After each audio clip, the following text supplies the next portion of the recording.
You've heard me say it every episode. I'm the architect. And then I move on. Like that's a normal thing to call yourself. I've spent 24 episodes and 2 side quests telling you about kingdoms and kill chains and adventuring parties without ever explaining what an architect actually is or why I picked a title that sounds like I either design skyscrapers or run a simulated prison for the entire human race. Maybe you figured it was just a cool title. Maybe you assumed it's actually a title I held somewhere once. Maybe you assumed I just think of myself as the guy quietly redesigning the future of the industry. Maybe you never thought about it at all, which, fair. Whatever the case today, we unpack it. Let's get a little personal and talk about me. In a security organization, the architect is not a manager, not a director, not the CISO. The CISO owns the program. The architect designs how it actually gets built. Not who runs the team, not who manages the budget, not who handles the politics. The one who looks at the entire security landscape, the threats, the domains, the tools, the people, and figures out how they should fit together. What controls go where, what the gaps are, what the 3-year roadmap actually looks like once the CISO decides where to invest, and what a defense in depth posture actually means for this specific organization with this specific risk profile. If the cleric keeps the party alive and pointed in the right direction, the architect is the one who drew the map the cleric is following. Here's the part worth saying plainly. The role isn't common. Some organizations can't justify the headcount. Others can't find anyone qualified to fill it. So more often than you'd think, security architecture becomes a part-time job. Something a CISO or a senior engineer does on the side, in between everything else they're already responsible for. That has a cost. Organizations that treat this as a shared part-time responsibility are 70% more likely to get hit by 6 or more serious intrusions. Not somewhat less secure, 70% more likely. And it's not just this role that has levels. Most individual contributor tracks work this way. Developers, engineers, architects, all of it. Junior, senior, staff, principal, sometimes distinguished above that. I hold the title of principal architect. At that level, you're not designing for one team or one project. Your decisions are meant to shape the posture of the entire organization. You carry the weight of a director without a single direct report. So when I describe this role for the rest of the episode, I'm not describing something theoretical. I'm describing my actual job. In most organizations, the security architect sits between two worlds. 1 foot in the technical, 1 foot in the strategic. They go deep enough into the domains to understand them: network security, identity, application security, cloud, the full map. But they're not the one maintaining the firewall rules day to day. They translate between the technical specialists who build the things and the leadership who decides what things get built. The CISO asks, what should our identity posture look like over the next 2 years? The security architect answers that question. The security engineer asks, which of these two solutions actually solves the problem? The security architect evaluates them. The business asks, can we move this workload to the cloud? The security architect figures out what that means for the attack surface and what controls need to exist before the answer is, inevitably, yes. Because make no mistake, the business expects a yes. That's not a guess. 38% of technology purchases now get decided by business leaders, not IT. Which means half the time, can we move this to the cloud, isn't really a question. It's a heads up. The architect's role is to see the whole board and guide everyone else through which pieces to move. Most security roles, and technology in general for that matter, are specialized by design. The analyst watches the network. The red teamer breaks things. The engineer builds things. The compliance officer knows the law. The architect has to understand all of it without owning any of it directly. That's an unusual position to be in. You have significant influence and no direct authority. You can design the perfect security architecture and then watch someone make a business decision that undermines half of it. I've sat in the room when that decision got made. Watched a temporary exception get signed off, filed away, and never revisited. That's not rare.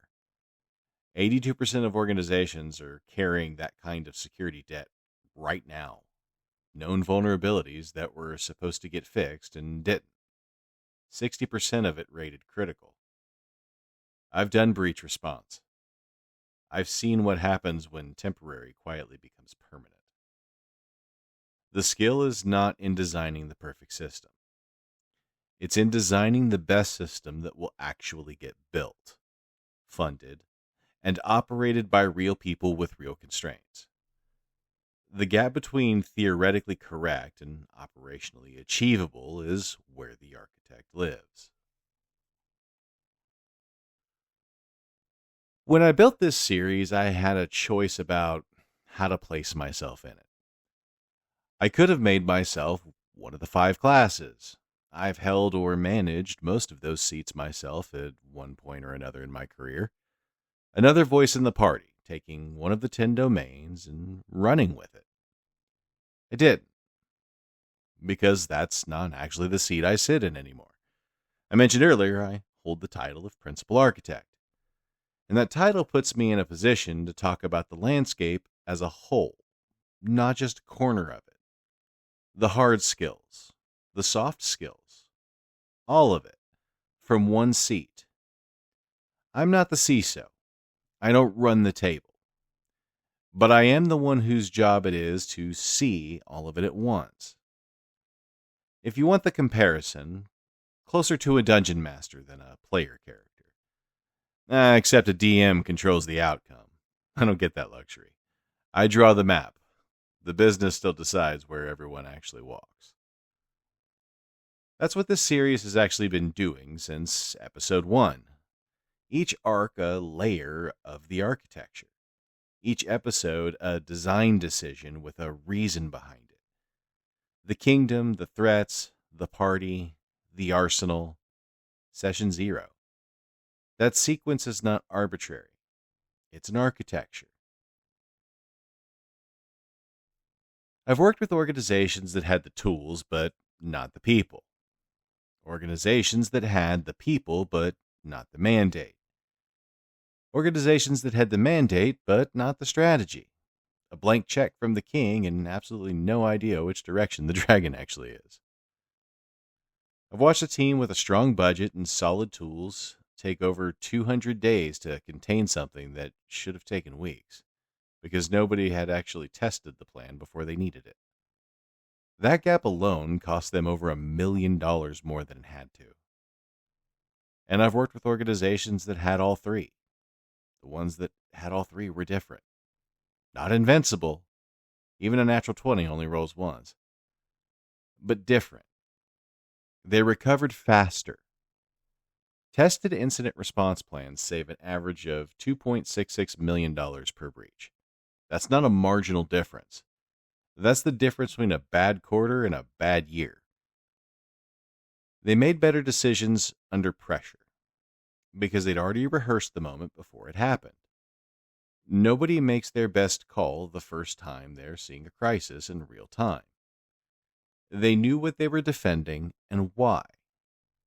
Organizations with a real inventory of what they're protecting detect breaches 200 days faster than the ones flying blind, saving close to $2 million in response costs alone. You can't defend what you don't know you have. That difference is what this series is about. Not certifications, not tools. The understanding that makes all of it coherent. I built this for the person who keeps hearing terms that they don't understand and feel like they're supposed to already know. The manager whose team is security but who came up through network operations. The developer who works alongside security but can't follow the conversation, which tracks because only 1 in 5 new developers ever get trained on secure coding in the first place. The executive who signs off on the security budget and isn't quite sure what they're buying. They're not alone because nearly half of executives say their own board doesn't have the metrics to know if what they're spending is actually working. And the person who's curious about a field that sounds important but has never found an entry point that didn't assume they already knew half of it. I built it for anyone who wants to understand what's actually happening when a kingdom is on fire. Because that understanding is not technical. It is strategic. And strategy is something every person can follow if someone bothers to explain it clearly and hopefully in a fun way. We've mapped the domains, we've built the party. We've even met the one who drew the map. But everything we've covered so far assumes a fully staffed party. 5 classes, 10 domains, covered. Next time, we face the reality most organizations actually live in. The small team problem. There's a 4.8 million person gap in the global security workforce right now. That's a lot of empty seats at a lot of guild halls. Why do you think I'm doing these episodes? 55% of teams say they're understaffed. 43% of kingdoms out there can't field a party at all. And those are exactly the kingdoms that are 3 times more likely to get raided.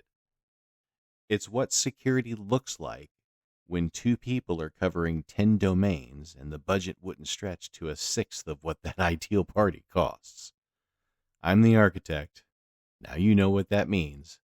We'll talk soon.